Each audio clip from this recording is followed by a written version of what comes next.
Nicole, how has it been with you building your team? How do you go through your hiring process? How do you have, what Pinky said, discernment to know who are the right people, the good hires, et cetera, especially as you build your own business?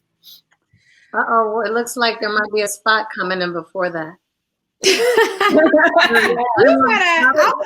to stop in the middle. It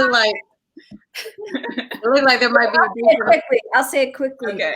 And I also wanted to add on what you all were saying about your team around you, and how, I always have to keep somebody who's in my circle that's smarter than me, who's more seasoned than me, who's done this before, OG, if you will, to say, okay, so when the this and the this is happening and structurally this way, and sometimes that calms some of that anxiety down because you are trying to wear too many hats.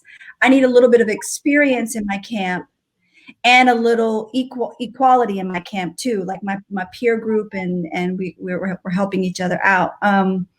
So that's really helped my business when I have really wise people, financial people around me. And in terms of hiring, that hasn't been one of my easiest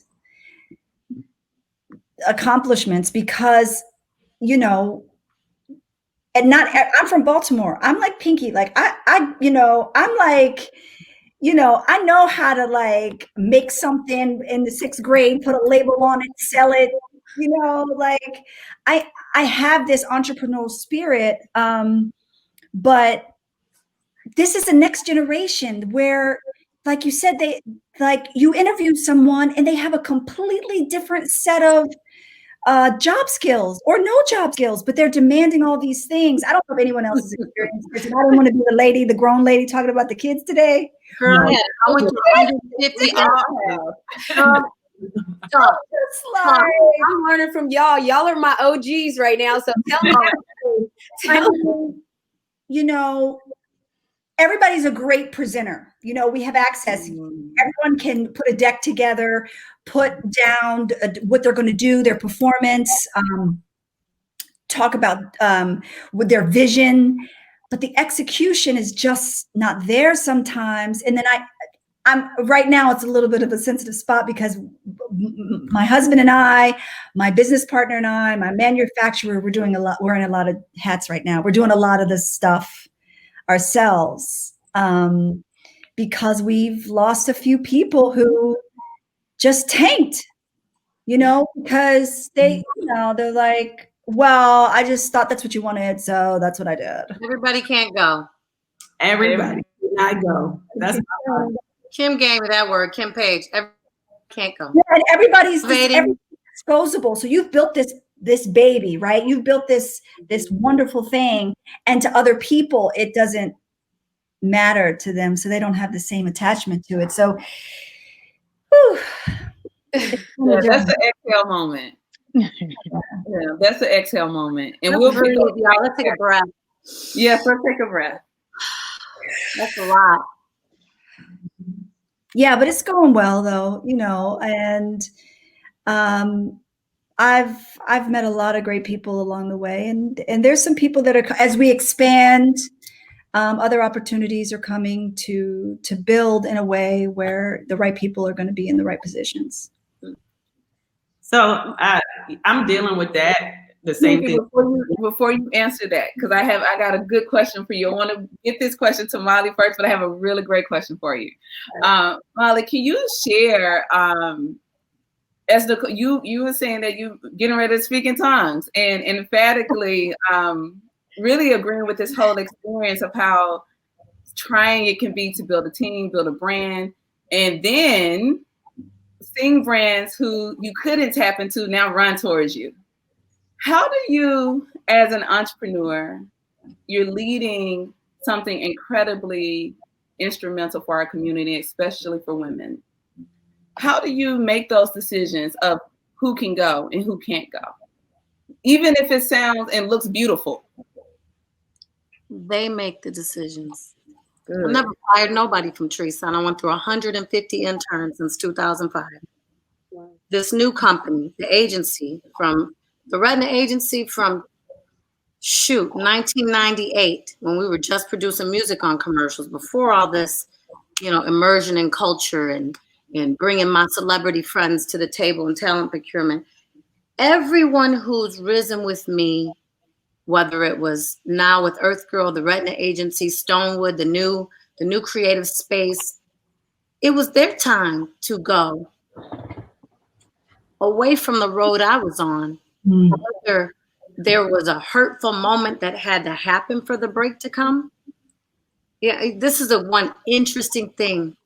This has happened to me and Pinky. I don't know. We have this thing, you and I, but it's probably you going through the same thing. People don't believe, they don't believe, they don't believe. And then, I always knew. Or this is what I get. And I've been getting this. My success came when people realized, Jermaine to me is J. Cole. And Groove and I executive produced Friday Night Lights, co-executive produced that 10 years ago.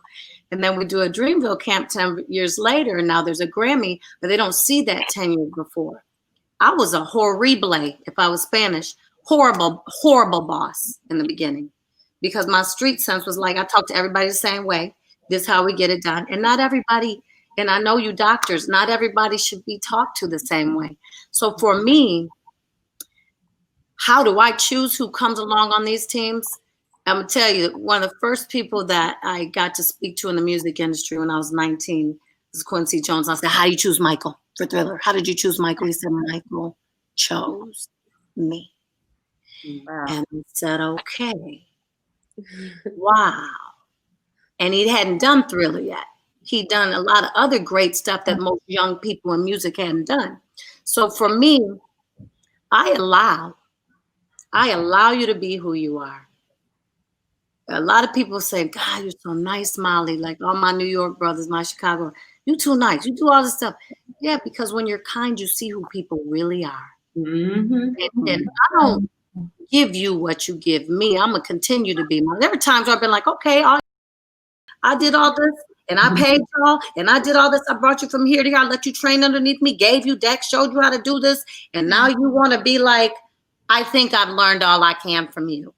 In a disrespectful way, cool. I wish you the best. There's no hard feelings because I'm elevated on such a higher consciousness that I know you're not promised to wake up every day anyway.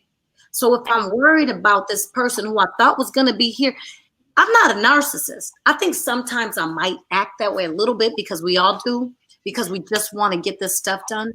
But I didn't believe that anybody who got on any of my teams.